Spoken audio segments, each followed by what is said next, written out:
Hello everyone, I am starting an SSC revision series. As we know how revision is important for SSC and we could not give that sufficient time for revision. So I decided to start the revision series where I will revise every topic for at least 3 to 4 times जब तक वो दिमाग में घुस ना जाए topic एकदम से। मैं कुछ ट्रिक्स बताऊंगी जो मैं भी फॉलो करती हूँ याद करने के लिए। So let us start. तो जब हम एसएससी का रिवीजन स्टार्ट करते हैं तो वोकैबलरी जो है वो हमें हर रोज याद करनी है, हर रोज। तो मैं वोकैबलरी ब्लैक बुक से याद करती हूँ। तो आज हम देखेंगे मोस्ट रिपीटेड क्वेश्चंस जो एसएससी में आए हैं वोकैबलरी से। The first is philanthropist. जो बड़ी बड़ी स्पेलिंग्स होती है वो तोड़ तोड़ के याद करना, जैसे फी लैन थ्रोपिस्ट। कुछ वर्ड्स होते हैं जो रूट वर्ड्स से बने होते हैं, तो वोकैबलरी याद करने का सबसे इजी तरीका है उसके रूट वर्ड्स याद करो। जैसे फिलेंथ्रोपिस्ट में रूट वर्ड है लव, फाइल मतलब फाइल विच मीन्स लव, और anthro which means man. A person who loves all mankind is known as philanthropist. Second word is epitaph. Epitaph means an inscription on a tombstone in a memory of dead person. जो dead person होते हैं उनके टॉम्बस्टोन पे जो inscription लिखा जाता है उसको एपिटैप बोलते हैं। Third is obsolete, something no longer in use. जो बहुत पुराना हो चुका है और अब यूज में नहीं है उसको एब्सोल्यूट बोलते हैं। Inevitable, something that can not be avoided. ऐसी चीज जिसको हम अवॉइड नहीं कर सकते उसको इनएविटेबल बोलते हैं। एवियरी, इसमें रूट वर्ड है एवी मतलब bird. A place where birds are kept उसको एवियरी बोलते हैं। Contemporary, belonging to same pass sorry contemporary belonging to same time. For example Mahatma Gandhi and Baba Saheb Ambedkar were contemporary of each other क्योंकि वो same time पे थे।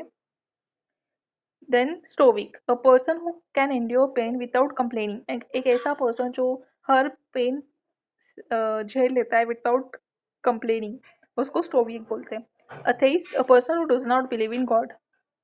Cartographer, a person who draws map. ये बहुत important word है जो पूछा जाता है एसएससी में, कार्टोग्राफर। ऐसे याद कर सकते हैं कार्ट, कार्ट जो बैलगाड़ी को कार्ट बोलते हैं ना, तो वो।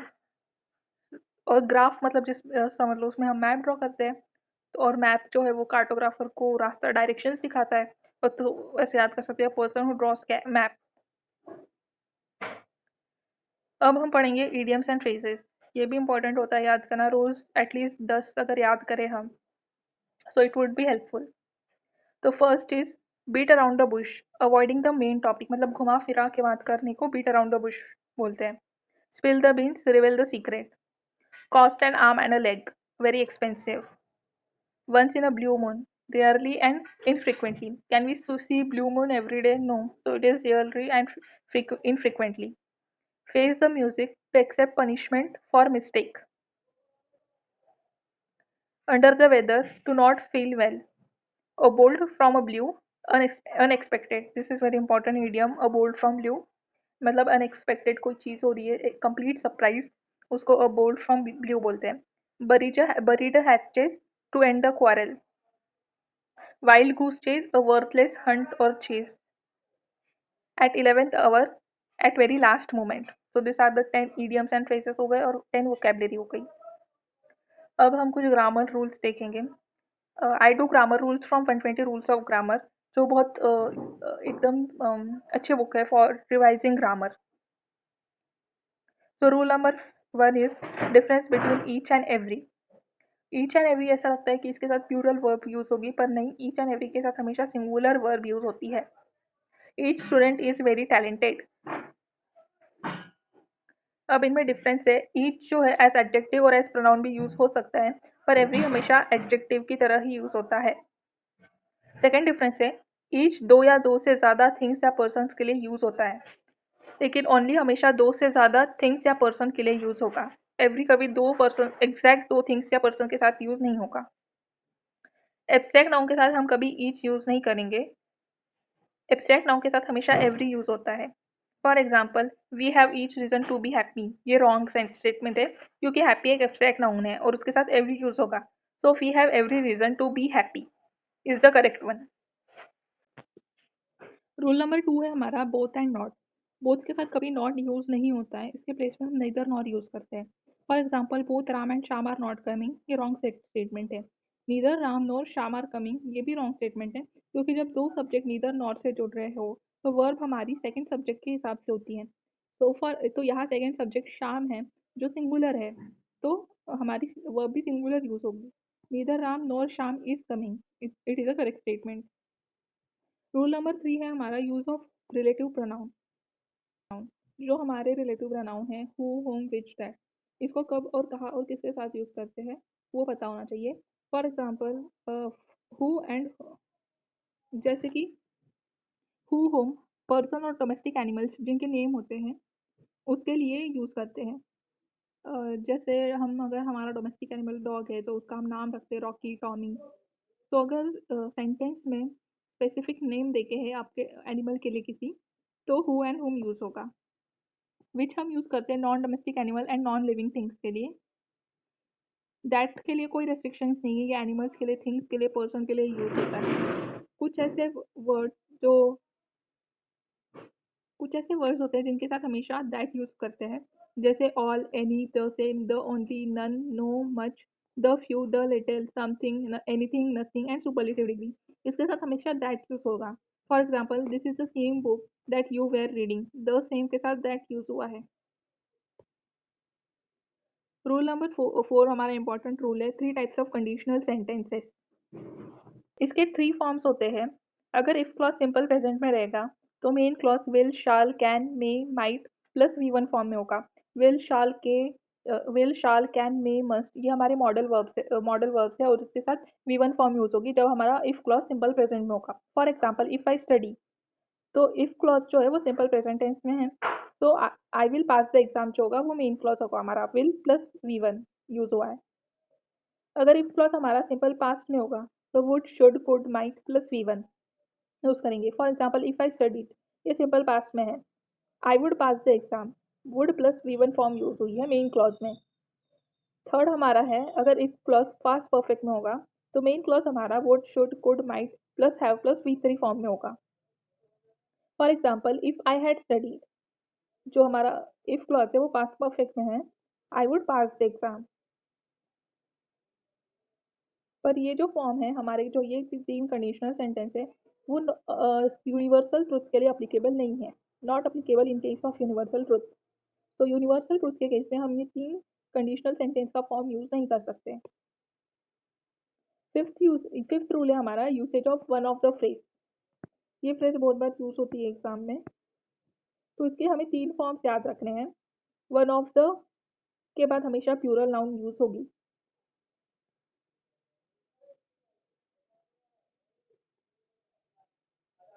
अब इसके बाद सिंगुलर वर्ब कैसे यूज होगी, प्लूरल वर्ब कैसे यूज होगी वो देखते हैं।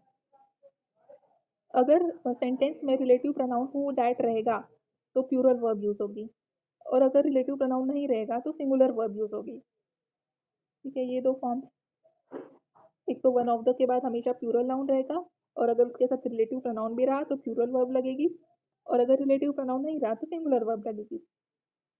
अगर वन ऑफ द के पहले हम द ओनली ऐड कर देते हैं तो उसके बाद प्लूरल नाउन ही रहेगा, लेकिन रिलेटिव प्रोनाउन के बाद सिंगुलर वर्ब रहेगी।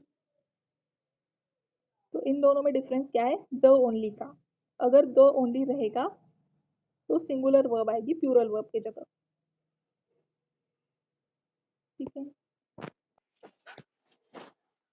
Now we will revise geography. Geography में रिवर सिस्टम्स बहुत इंपॉर्टेंट होती है, तो हर रोज we will try to revise one river system. River system में उसका ओरिजिन, उसके ट्रिब्यूटरीज, ये सब इंपॉर्टेंट होता है। So today we will learn Indus river system. Indus river की टोटल लेंथ होती है 2800 किलोमीटर, लेकिन इंडिया में इसकी लेंथ है 1114 किलोमीटर। इसका ओरिजिन है Bokharchu glacier in Kailash mountain range near Mansarovar lake. India में ये देमचोक लद्दाख से एंटर होती है। ये चाइना से इंडिया, इंडिया से पाकिस्तान फ्लो करती है और पाकिस्तान से फिर अरेबियन सी में ड्रेन हो जाती है। हमें ये भी याद रखना है कि कौन सी रिवर कौन से सी में जाके ड्रेन हो रही है, कहाँ जाके ड्रेन हो रही है। हर जगह इसके इनके अलग अलग नाम होते हैं, जैसे तिब्बत में इसको सिंगी खम्बन, लॉयंस माउंट के नाम से भी जाना जाता है। तो मैंने ये कैसे याद रखा है, खम्बन को मैंने एज खम्बा इमेजिन किया है, तो जो खम्बा होता है वो स्ट्रेट होता है, एंड आई भी जो है वो स्ट्रेट होता है। तो इंदस इज रिलेटेड टू खम्बन, सॉरी खम्बन is related to Indus. Indus water treaty 1960 में हुई थी between India and Pakistan in Karachi, जो अभी बंद हो गई है आफ्टर पहलगाम अटैक। तो so according to this treaty, जो वेस्टर्न रिवर्स थी इंदस, झेलम और चेनाब, उसका 80% वाटर पाकिस्तान यूज करेगी और 20% वाटर इंडिया यूज करेगी। और जो ईस्टर्न रिवर थी रावी, बियास और सतलज, उसका 80% वाटर इंडिया यूज करेगी और 20% वाटर पाकिस्तान यूज करेगी। लेह जो लद्दाख का कैपिटल है वो इंदस रिवर के बैंक में सिचुएटेड है। अब जो इंडस की ट्रिब्यूटरीज है वो है झेलम, चेनाब, रावी, ब्यास, सतलज। झेलम, चेनाब, रावी, ब्यास, सतलज, JCRBS। झेलम, चेनाब, रावी, ब्यास, सतलज।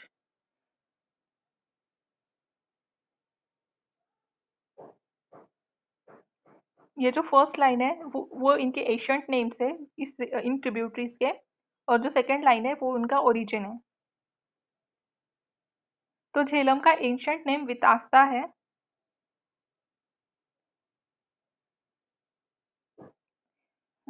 सो झेलम का एंशियंट नेम वितास्ता है और इसका ओरिजिन है वेरीनाग।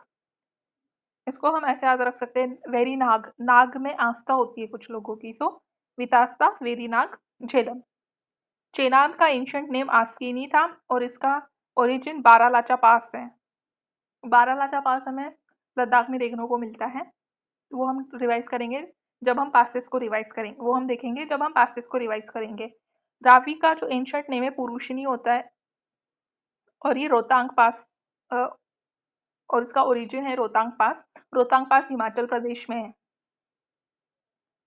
इसको मैंने ऐसा याद किया है कि रवि एक पुरुष का नाम होता है, तो रवि का एंशियंट नेम पुरुषनी और इसका ओरिजिन है रोहतांग पास। ब्यास का ओरिजिनल नेम है विपाशा और इसका भी ओरिजिन है रोहतांग पास। बी, इसको हम ऐसे याद रख सकते हैं, ब्यास विपाशा, BB।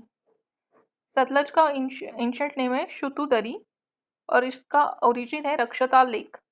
इसको भी SS से याद कर सकते हैं, S for Satluj, S for Shutudri. अब हम इसके कुछ फीचर्स देख लेते हैं इन ट्रिब्यूटरीज के। First is Jhelum, meanders in youthful stage. meanders मतलब ऐसे ऐसे curve shape, wave like flow करना। So it meanders in youthful stage. इसको कश्मीर में व्यात के नाम से भी जाना जाता है। श्रीनगर जो जम्मू कश्मीर का कैपिटल है वो लोकेटेड है झेलम पे। लेह जो लद्दाख का कैपिटल है वो इंडस रिवर पे लोकेटेड है। श्रीनगर जो जम्मू कश्मीर का कैपिटल है वो झेलम पे लोकेटेड है। वुलर लेक जो fresh water, largest fresh water lake है इंडिया की, is fed by Jhelum river. My way of learning is कि मैं ऐसे याद नहीं करूंगी कि Jhelum is somewhat related to Wular lake and हो गया। अब while learning I came across कि Wular lake is fed by Jhelum river. तो वुलर लेक का मैंने जो इन्फॉर्मेशन पहले याद किया है वो मैं रिकॉल करूंगी, कि जैसे Wular lake is the largest fresh water lake located in Kashmir valley. Also known as Chandrabhaga, confluence of Chandra and Bhaga in Lahaul valley, largest tributary of Indus. Chenab जो है लार्जेस्ट ट्रिब्यूटरी है इंडस की। Third is Ravi, trans boundary river between India and Pakistan, इसमें इतना कुछ important नहीं है। ब्यास, एक Beas is the only tributary that does not enter in Pakistan. You can see Beas जो है वो यहाँ सतलज से जाके मिल रही है, it does not enter in Pakistan. Join Indus near Harike, Punjab के ज्वाइन कर रही है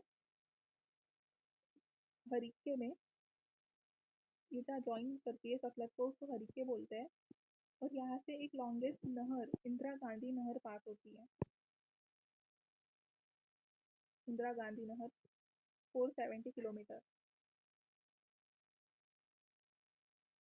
last tributary Sutlej enters in India through Shipki La pass. ये पास जो है वो हिमाचल प्रदेश में है।